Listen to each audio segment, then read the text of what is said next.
Welcome back to another Performance Matters podcast series. Bob Mosher here, and we're honored to have Josh Cavalier back with us once again to give us an update on AI and how it impacts all of us in the L&D area. So looking forward to his insights. So give a listen. Here we go. Okay, welcome back to another Performance Matters podcast. Bob Mosher here, one of your co-hosts of this wonderful opportunity. And there better be 1,000 people listening to this because we are honored to have a dear friend and colleague back for his second time with me. This is his third time on this podcast series, Josh Cavalier, to talk about the current state of AI. Josh, great to have you here, friend. Welcome back. Great to be here, Bob. And we're looking forward to an event. Yeah. Can you tell our folks more about that? Sure. We are running cohort number 4 of our AI intensive here in July. That's July 14th through 16th in Charlotte, North Carolina. And that event is the foundation of the transformation of an instructional designer to a human-machine performance analyst and what that looks like. So over the 3 days, we reinvestigate or take a look at what has been, our process in creating learning experiences and how AI is completely transforming that entire process. And along the way, we expose new skills, upskilling that learning professionals need to take on as we enter this new reality. So throughout the 3 days, it's a transformation to where there's a capstone project at the end, and we're utilizing an AI tool to create a micro course. But it's fascinating to actually see the whole entire process because you get to see end to end, all the way from performance consulting to the end learning experience and even performance support, and how all that shows up leveraging generative AI. Can't wait. Con and I and our dear colleague Einar, one of our other colleagues here at Apply, are going to be there and can't wait. We just can't wait. So let's dissect this puppy here. Yeah. Because boy, what a difference from our last time we met. Right? I mean, I remember you and I sitting in a Starbucks here in Charlotte, probably before that. And boy, I don't think in my 42 years at this, Josh, I've seen anything as transformational as this. I mean, the internet came on us fast-ish, and e-learning, we kind of could dip our toe in quicker because it was really trained. I don't mean this to sound wrong, but it was training online. Right. Sure, there's some technology kept up with, and I don't mean to minimize that, but but there was a year-ish, two, maybe some would argue longer till we did it well, and we could contain it. It kind of grew with us, if in some cases we as L&D led it in certain directions. Right. This snowball rolling downhill is not that. So you've been so instrumental to me, and in my opinion, our industry, in helping us redefine ourselves, even to the fact of our role. Right. What are we? Are we IDs? Are we media specialists and all this? And again, I always use tone this wrong. I don't mean to be minimizing those roles. Take us back to the role you defined earlier that people emerge from. Where'd you come up with it? Define it. And if you don't mind, can you at least outline some differences? Right. Well, to go back to the catalyst of, where did this thought come from as far as the transformation of the role? And in early 2023, there was immediate reaction in the marketplace in regards to generative AI. Everyone from Goldman Sachs to UPenn were going in and attempting to wrap their arms around this and create research around the impact of jobs. And one of the first papers that came out specifically targeted certain skills that would be impacted by generative AI. And I looked at those skills and, like writing and media creation, things like that. And I sat back and I was like, well, what does this mean for learning professionals? How is this going to shake out? So, I kind of premeditated and I'm like, well, if we just run it forward and generative AI can do all of these things at scale, what's left for a learning professional? Like, how does that show up? And thank goodness Man, I'm really blessed because for those of you that aren't familiar, my pedigree in this field is via Dick Hanshaw. Yeah. And Dick is one of the luminaries in the field, and he's worked Mm. with Jack and Patty Phillips around performance consulting. They co-authored a book together. And I worked for Dick for close to 5 years. And during that time, I got experience in performance consulting. I got experience in instructional design, in addition to my media background, which really, at the time, I thought it was just so dull and boring. Straight up, I was like, why are we doing all these interviews with leaders? And when can I get back to Photoshop and making things Yeah, yeah. animate for CD-ROMs? Well, hindsight's 2020, and then down the road, I was like, wow, I'm so glad I got that experience because it's really where business decisions are made, and you truly do Hmm. understand if it's a performance issue. So I get this report, and I'm looking at it, and I'm like, huh, there's still going to be a need for a learning professional to exist, but it's going to look extremely different. And Yep. it led me to peel back those skills that could be taken on by generative AI. And then what's left essentially is validation of the data. What is Yep. happening with the business? What are Yep. we measuring? Then the implementation of the learning experiences to fill that performance gap. Yep. And then are we moving the needle? Like, or did that actually have any kind of impact? And are we measuring it? And so that led me to start thinking about the transformation of the role. Well, as AI began to mature and I began to see the different friction points Mm. with it, because, so many people are like, well, it's just going to go ahead and take away jobs. And yes, I mean, I get that there are going to be very low risk jobs and low risk tasks that will be taken by AI. Hmm. But for the most part, it is a collaboration with a human and AI that's going to Yep. get deep work done Nice. at scale. I like And that. so this led me along the path of creating the human AI task scale, which goes in and breaks down that relationship into 7 different levels, all the way from human to autonomous agent. Though there's additional levels beyond that, but that's when you start doing agent orchestration and that Yep. kind of thing. Yep. And so I looked at that and I was like, well, okay, so how are we going to, as learning professionals, performance professionals, how are Yep. I we like going that. to measure the net performance of humans working with AI? Like, Mm. what skills are required to so you can go back to the business, you can go back to HR and say, wow, the vendor just came out with these agents that are going to do 30 or 40% of the tasks at 90% completion or success rate. That's going to dramatically change this role. Now we have to go ahead and see what kind of skills are Mm. tangential or what kind of Hmm. skills are adjacent that this individual can then take on to continue to contribute to the organization. This is a big problem. Hmm. And as a learning professional, there are multiple areas or skills that we need to take on Mm. to try to solve this problem. And it's more than just like content creation or Sure.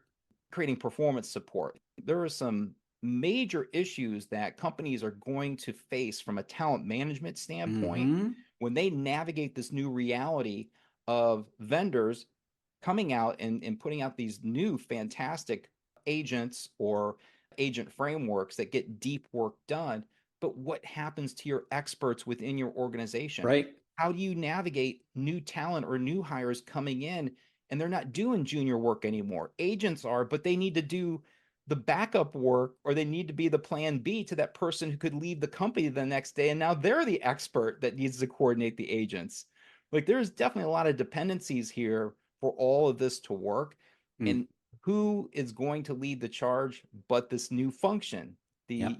this human machine performance function that is going to run point and work with HR and work with IT and work with the business at a new level that we haven't seen before. And Mm. so, we always talk about, like, we need a seat at the table and we need to reframe this effort of L&D. Well, now is the time. I What a totally perfect agree. time to reframe it to where we can go to the business and say, we're showing up different here. Like, we Yep. got new skills, we got new ways of working with a function or within the business.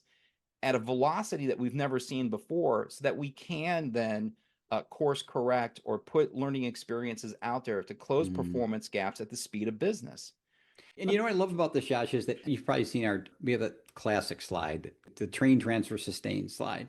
And those on this podcast have probably seen it ad nauseum if we actually had a podcast on it in this series. But across the top is the performer journey. And there's mastery, competency, and then used to say continuous learning, but Khan has rebranded it recently to expertise. Yeah. And so Yep. there's mastery, training, there's competency, right? Application transfer, and then there's expertise in becoming and remaining one and all the other kind of stuff. And when we show that slide to your typical L&D professional, as we have always known them, they see the journey between that first mastery line and the expertise one as like the Grand Canyon. It's like, because they look at what they do. They look at the deliverables they make. They look at the relationship they have with the business. They look at the outcomes they can defend or not defend, particularly on the performance side. And they're like, expertise. How am I ever going to get out in that expertise range? This is it. Right. This is Yeah. it. Right? This gets us there in a remarkable way if we understand the journey and are ready to retool a bit. Right? Completely. And not just within corporate, but if you look at education across the board, from primary to secondary to Yep. post-secondary, all the Yep. way up, Yep. the conversations around, well, if we have this machine that can go ahead and just give us the answers, where's the challenge? Well, Yeah. there it is. I mean, Yeah. okay, you're going to have to go ahead and reset your pedagogy to figure out what is going to challenge individuals. And there's going to be there's this rub currently out in the marketplace with new graduates Mm. who are coming into the workforce, and they are not ready for this new reality of how AI shows up within organizations. They may for themselves have used ChatGPT, Sure. Sure. but not within their domain Right. at scale. And we've Yeah. recently seen Ohio State just take the bull by the horns. Every program is now going to be AI centric within their domain. Good for And them. Because yeah, it is going to be centric within every domain. To exactly. it, right? For most. Yeah. Yeah.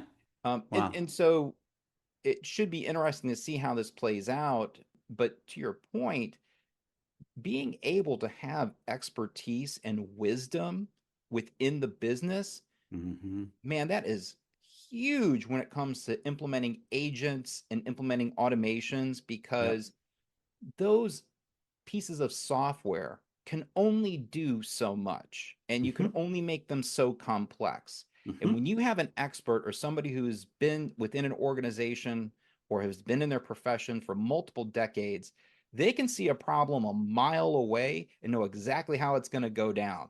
Yep. It's going to be very difficult for an agent to, to see all the different things that are happening from a world perspective or a world view. And Yep. you combine the capabilities of artificial intelligence with somebody who has wisdom or that type of knowledge, and they know how to leverage it. Yep. That's the type of talent that companies want to retain, because that's where the transformations are going to happen within the business at scale. Hmm. And they have to look past these quick wins of adjusting or getting those bottom line wins for cutting 30% of their workforce, because they're cutting out 30% of that expertise. Yeah. And Right. if they believe that AI is going to go ahead and replace that expertise, I think they're missing the long game in all of this. Again, they're getting a quick win.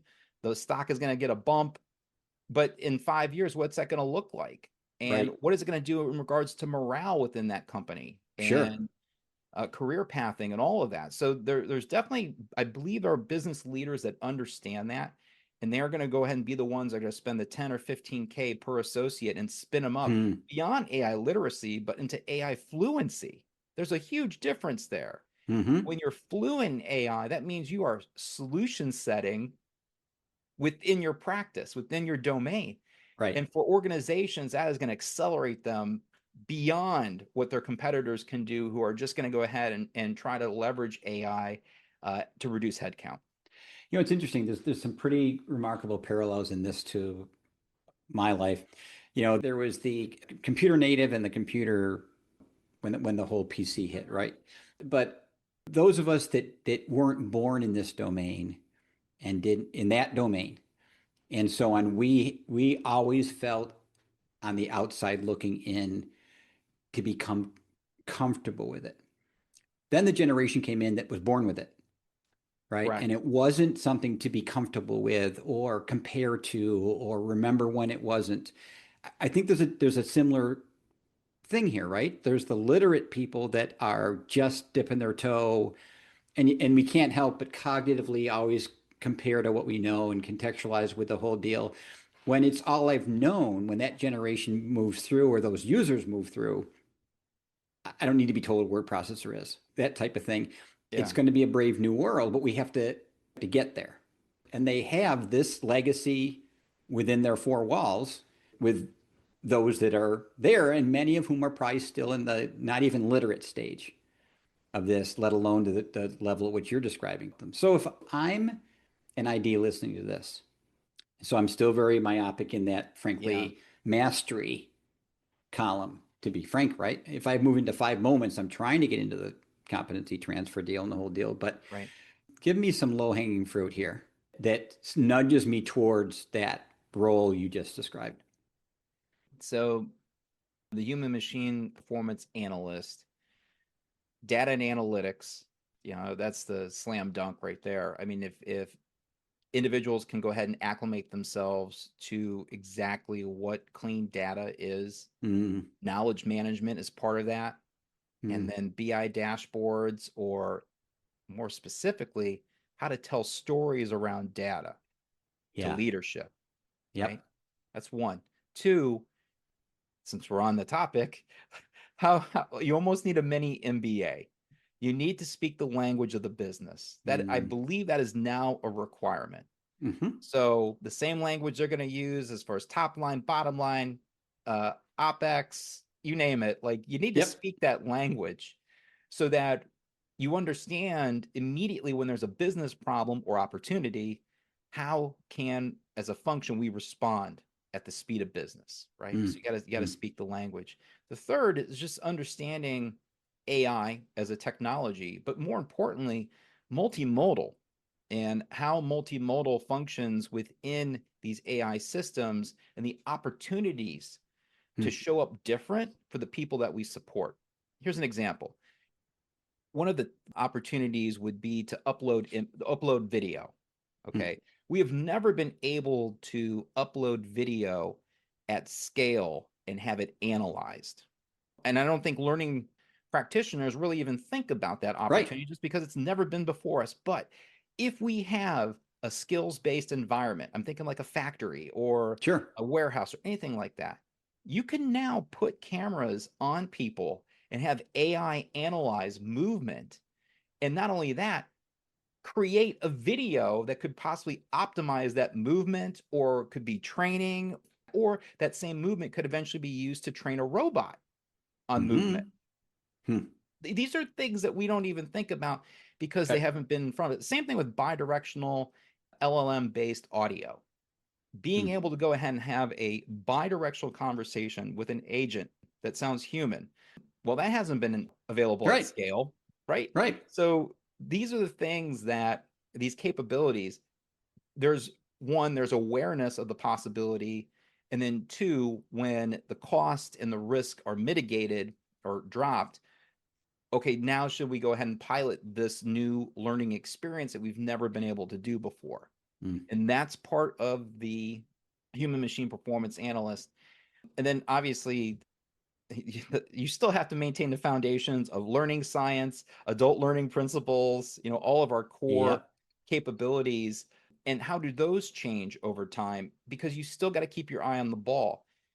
There's so much research coming out now about how AI could diminish someone's cognitive skill if they lean on it too hard to have all the answers, Mm. right? Some of that research has come out. Like, you need to be aware, because just because he can doesn't mean you should. And if we put this type of support out there, are we Right. hurting our associates as opposed to challenging them and pushing them to go beyond their capabilities? Well, in the end, they're the performer, right? They are Yeah. they are how the work manifests itself out of robotic and the whole type of deal in the professional environment. The human is the interface. And so to your point, with all that support, all that the information vetted, gathered, aggregated as well as it can be, it falls back on my cognitive ability and to interpret and then perform with this type of support like I never have had before. So there's still Yeah. that cognitive muscle of the interpretation and the application of what I'm being told in a faster, better way than ever before. Yeah. So the 5 moments, Josh, Yeah. what's your view of that now relative to when we spoke last? How do you see it fitting into this? Yep. What's your feeling about its support of this? 2 points. One, I believe it's going to take away the friction Hmm. of supporting all the 5 moments. It could Yeah. even collapse some of the moments down depending Yeah. upon how it shows up. Two is the maturation of a digital coach to where Hmm. individuals are going to have their own personal guidance mechanism for the way that they do work or to alert what's happening with the business or anything like that.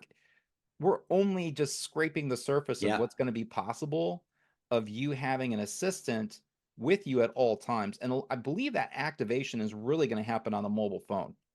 Once we're able to put models on phones that don't require internet connectivity, that's Hmm. going to dramatically change personal assistants and the way that they show up.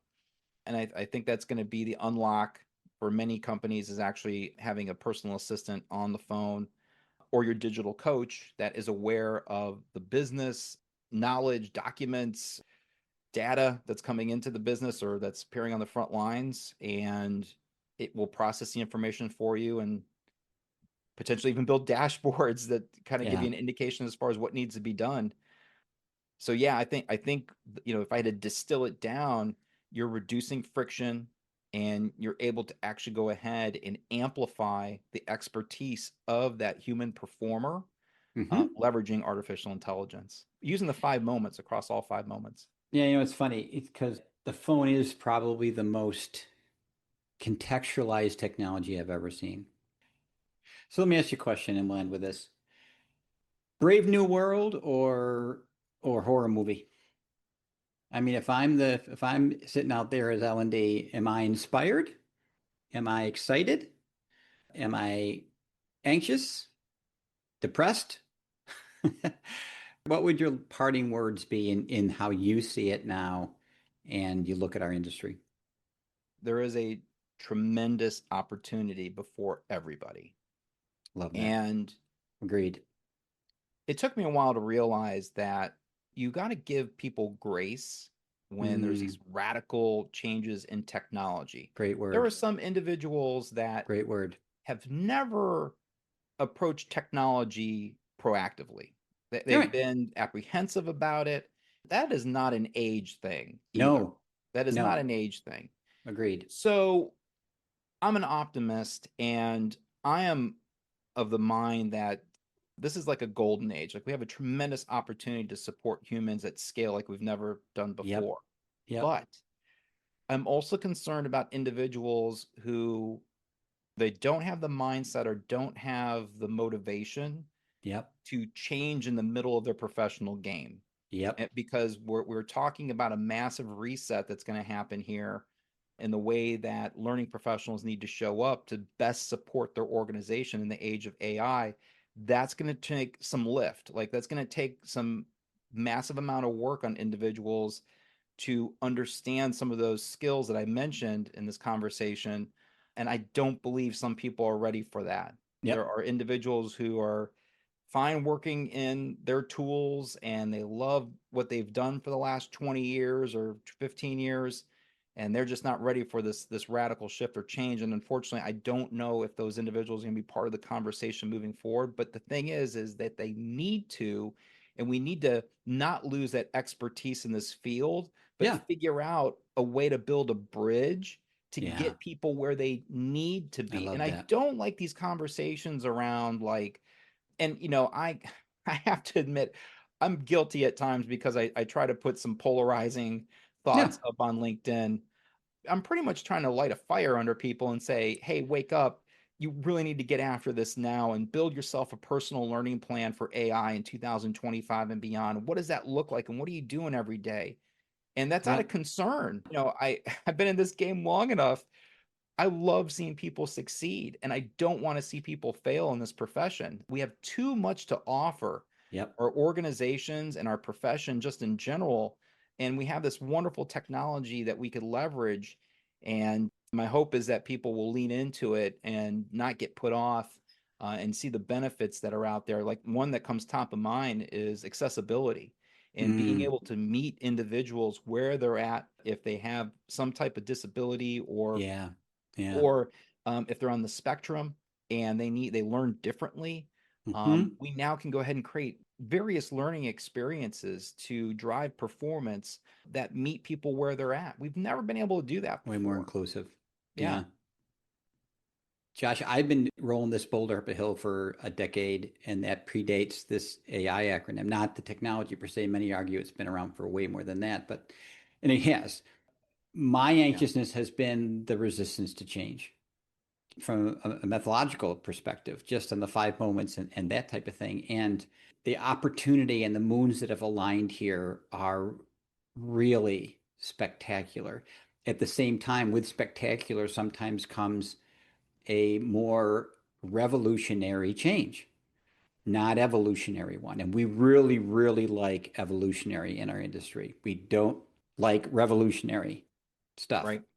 But people like you, conversations like this, technologies, the mind shift change to performance away from training.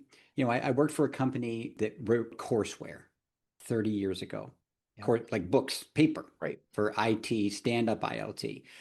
And our CEO was smart enough to see the internet coming. And he said at one of our meetings, we're going to take our books and put them on this internet thing. Every one of us in the room, Josh, went, what are you doing? We're fat and happy with books. We can't make enough books. We can't. And he stopped us. He saw the gasp in the room and he said, if you think we're a book company or a courseware company, Mm, you don't get it. We are a right. performance enabling company. And right now, we do it with books. Right. I get chills saying it again. I'll never forget the way that landed in that room. And that's the perspective that you're pushing us towards. We are not L&D, honestly, in my opinion. We're not training. We're not an LMS or an e-learning thing or a deliverable. We are performance enablers and have a Right. gift and a skill and a pedigree that no one else can bring to the table. That's right. But if we sit where we've sat, it's on the train or get run over, right? Exactly right. Because there are going to be tools, there's going to be platforms that a leader or somebody's going to take a look at and go, well, we don't really need that L&D function. We're just going to go ahead and give our SMEs these tools, and they're going to go ahead and create the training on the fly. Yep. Who's going to tell the story about the cons of doing that, the Yeah. deficiencies that are going to be formed by doing that?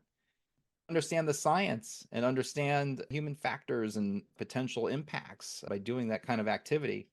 And that's us. Well, when e-learning landed, I remember a company that shut its entire L&D team down.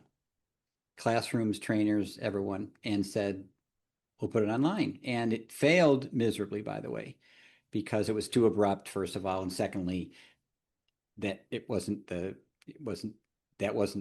the answer nor ready to be, nor probably should it ever have been. But that was a business decision, not in the L&D group. The L&D group was caught in the middle of that. We need to get out in front of this and lead Yeah. and preempt those conversations of, well, why don't we just, because we do know the science, but it is a brave new world and an Mm-hmm. exciting one. Thanks so much. So, hey, could you tell us again two things? How do people get a hold of you? Yep. And reiterate the dates and things about the Sure. workshop, would you? Yeah, joshcavalier.com or joshcavalier.ai is the easiest way to find me. You can also look me up on LinkedIn. Love to connect. If you follow me, you usually get at least 4 or 5 updates a week as far as the intersection of AI and L&D. I do have an asynchronous online course that is an introduction to ChatGPT for L&D professionals. And then I'm running my in-person and now online AI intensive, which pretty much is the transformation, or at least the start of the transformation of an instructional designer to a human-machine performance analyst. And I'm running that every quarter. We have an edition of that. So cohort number 4 gets started on July 14th, and we're running an online version in mid-September. Brilliant. Looking forward to seeing you at that event and learning from same. you as always, friends. Thanks so much. Appreciate who you are and what you do. Friends, listen up. There'll be more coming. Appreciate you, Josh. Thanks. Thanks, Bob. Well, that's it for this episode of the 5 Moments of Need Performance Matters series. We look forward to future conversations around how to best put the 5 Moments of Need into practice. We welcome your feedback and can be reached on our 5 Moments of Need website, which is www.5momentsofneed.com. We hope you're finding these helpful and will subscribe to future episodes. Have a great day, friends.